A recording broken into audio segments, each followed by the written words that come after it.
बिस्मिल्लाहिर्रहमानिर्रहीम। Government Rizvia Islamia post graduate college Harunabad के official YouTube channel से Hammad Majeed lecturer English government college Harunabad आपसे मुखातिब है और आप तमाम तलबा को इस इंट्रोडक्टरी लेक्चर में खुशामदीद कहता है। अज़ीज़ तलबा, हमारा आज का ये लेक्चर इस करंट पेंडेमिक सिचुएशन की वजह से शुरू किए जाने वाले ऑनलाइन लेक्चर्स के सिलसिले में पहला लेक्चर है। इस लेक्चर में हम बात करेंगे सेकंड ईयर अंग्रेज़ी के पर्चे की तरतीब के हवाले से कि साल दोम का सेकंड ईयर का साल दोम का जो इंग्लिश का पेपर है उसका तरीक़ाकार क्या है, किस सवाल को किस हद तक अहमियत दी जाती है और उनमें नंबरों की तकसीम किस तरह से है। तो आइए हम अपनी इस वीडियो का और इस लेक्चर का बाकायदा आगाज़ करते हैं। Dear students,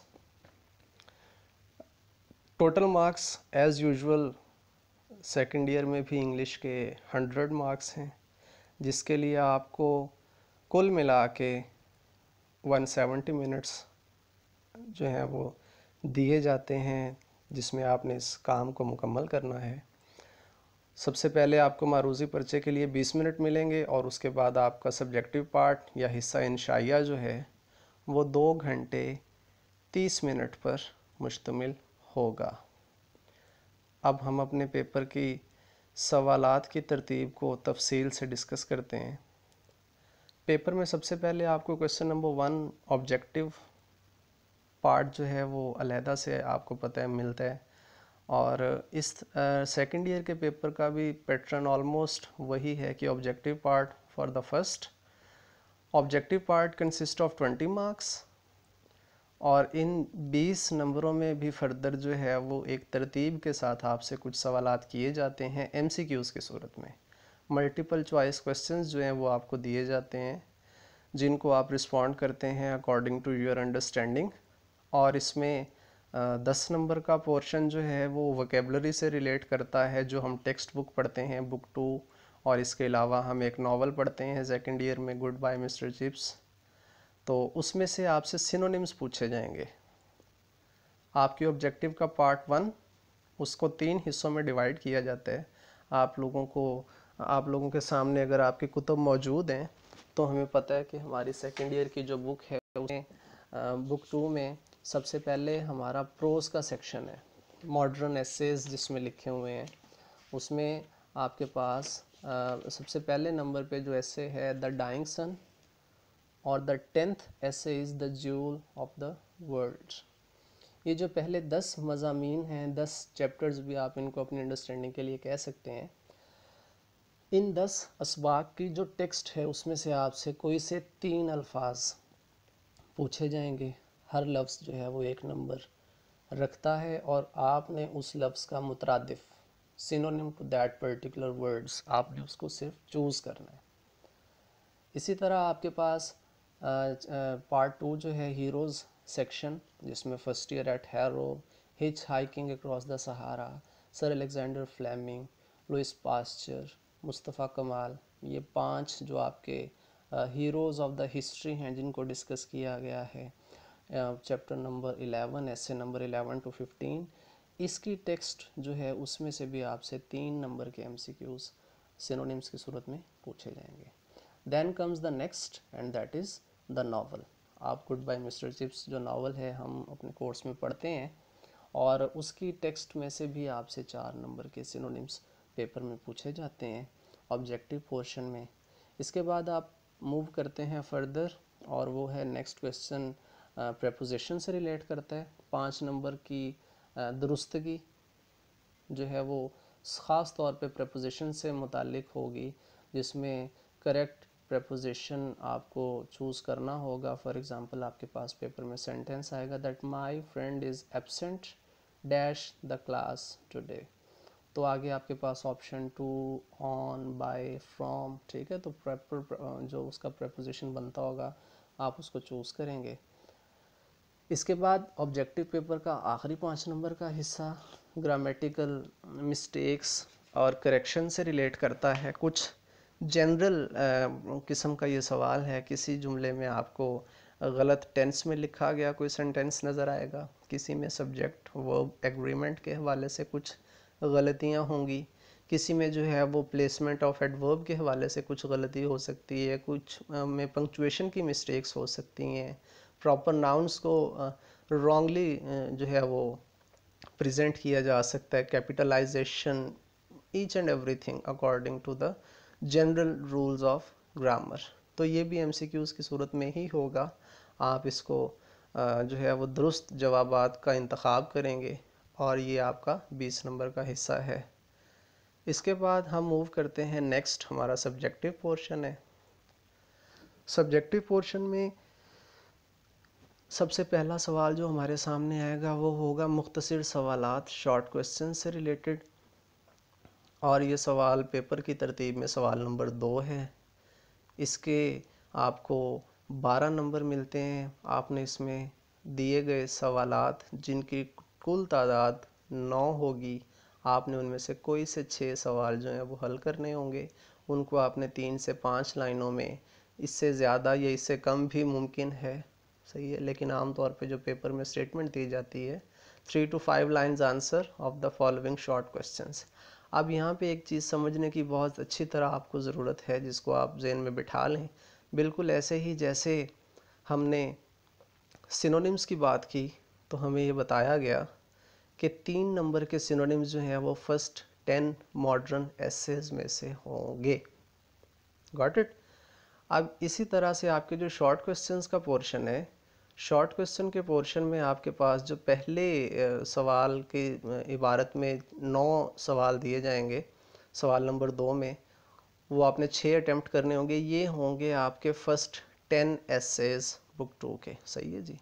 the dying sun and onward, first 10 essays, उनमें से आपको ये जो है वो पेपर में दिए जाएंगे। आई होप सो कि आपको इस चीज़ की अच्छी तरह समझ आई है। अब देखें जी, क्वेश्चन नंबर 3 बिल्कुल उसी तरतीब का ही एक सवाल, 12 नंबर, 12 मार्क्स, ठीक है। And again these are the short questions from book 2 but from a different section. Now these questions belong to the heroes section. Heroes का जो पोर्शन है जिसमें 5 हिस्टोरियंस आई सेड, 5 किरदार जो हैं, तारीख़ी किरदार, इंसानी तारीख़ के, जिनको हीरोज़ के तौर पे चुना गया और उनकी स्ट्रगल और उनकी एडवेंचर्स और उनकी इनोवेशंस और उनकी जो है सोशल प्रोग्रेस में उन्होंने जो अपना रोल प्ले किया है उसको डिस्कस किया गया है, सही है जी। अब यहाँ भी सवाल जो हैं वो आपसे पूछे जाएंगे। कुल आपको 8 सवाल यहाँ पे दिए जाएंगे और आपने उनमें से कोई से 6 सवाल जो हैं उनका जवाब देना होगा। ये था आपका सवाल number 3। Move to the next question and this is also the same short questions, ठीक है।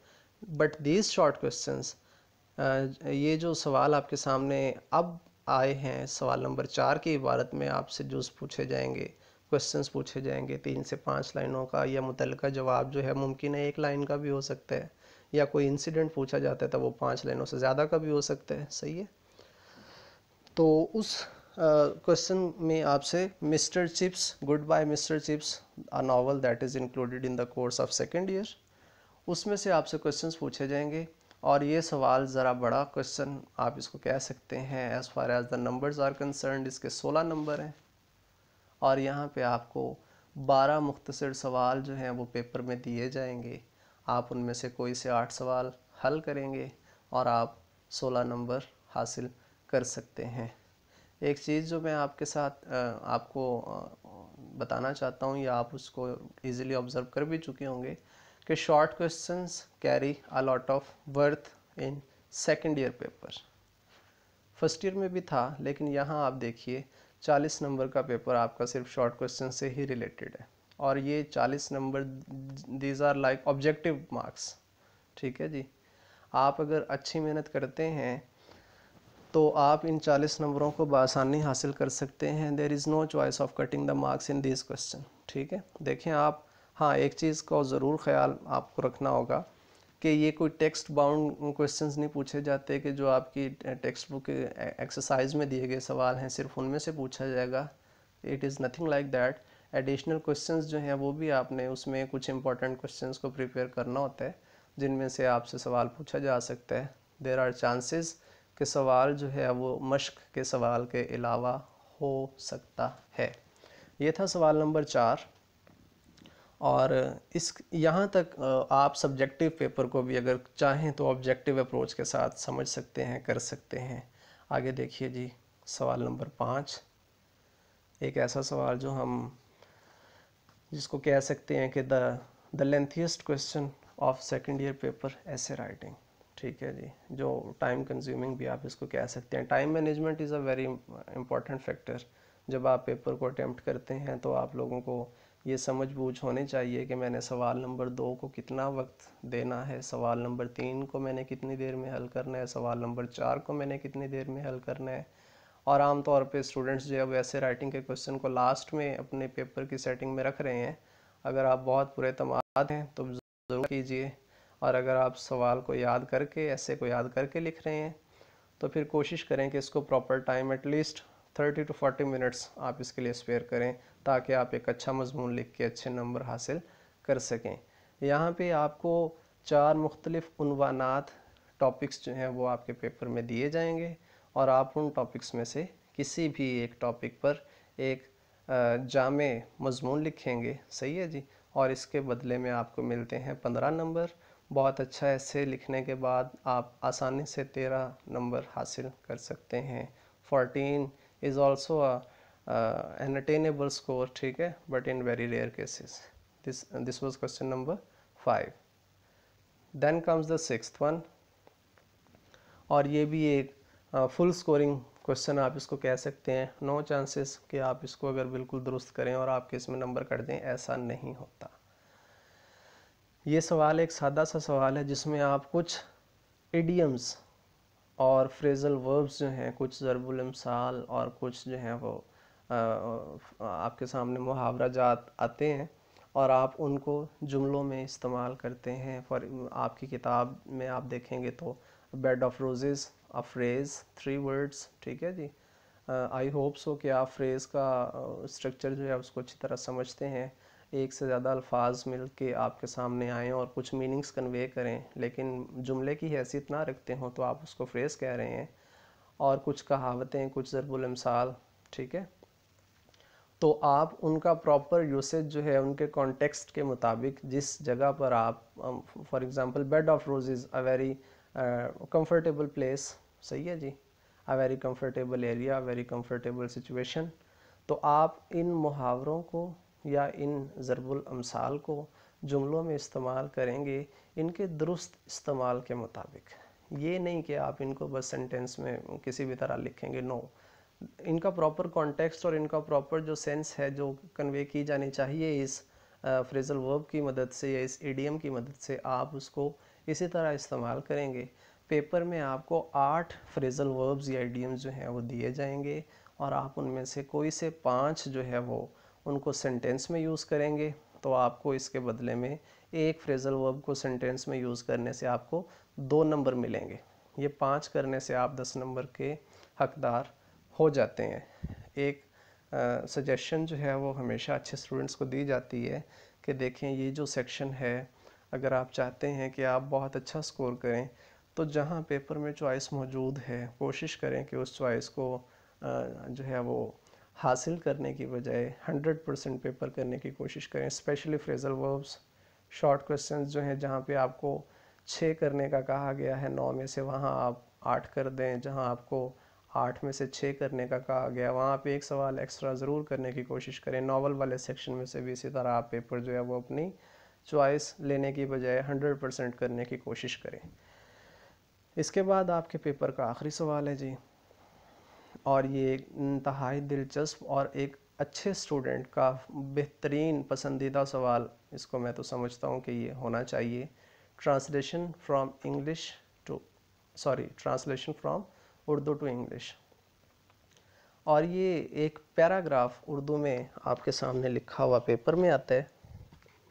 जिसको आप जो है वो ग्रामर के उसूलों के मुताबिक, टेंसेस के अकॉर्डिंगली, अपनी समझ के मुताबिक इसमें कुछ इडियमेटिक एक्सप्रेशंस को ऐड करके proper punctuation, proper capitalization, proper sentence structure और हर लिहाज से एक मुकम्मल प्यारा उर्दू से अंग्रेज़ी में आप लिखेंगे, जो कि बहुत ज़्यादा टाइम कंज्यूमिंग काम नहीं है। ये एक ऐसा सवाल है जो सिर्फ अच्छे स्टूडेंट्स ही इसको अच्छा रिस्पॉन्ड कर सकते हैं, और ये 15 नंबर का सवाल है। आप इसमें से 15 नंबर हासिल कर सकते हैं अगर आप इसको दुरुस्त तरीके से और हर लिहाज से एक बाम जो है वो मुहावरा तर्जुमा इसका करते हैं, तो आप इसमें से 15 नंबर हासिल कर सकते हैं। जी अज़ीज़ तलबा, ये आपके सामने ये था हमारा सेकंड ईयर का पेपर पैटर्न। उम्मीद करता हूँ कि आपने इसको अच्छी तरह से समझा होगा, और अगर इसमें आप किसी किस्म की कमी कोताही अभी देखते हैं तो इंशाल्लाह आने वाले लेक्चर्स में हम अपनी उस कमी कोताही को पूरा करेंगे। तब तक अपना ख्याल रखें। अल्लाह हाफ़िज़।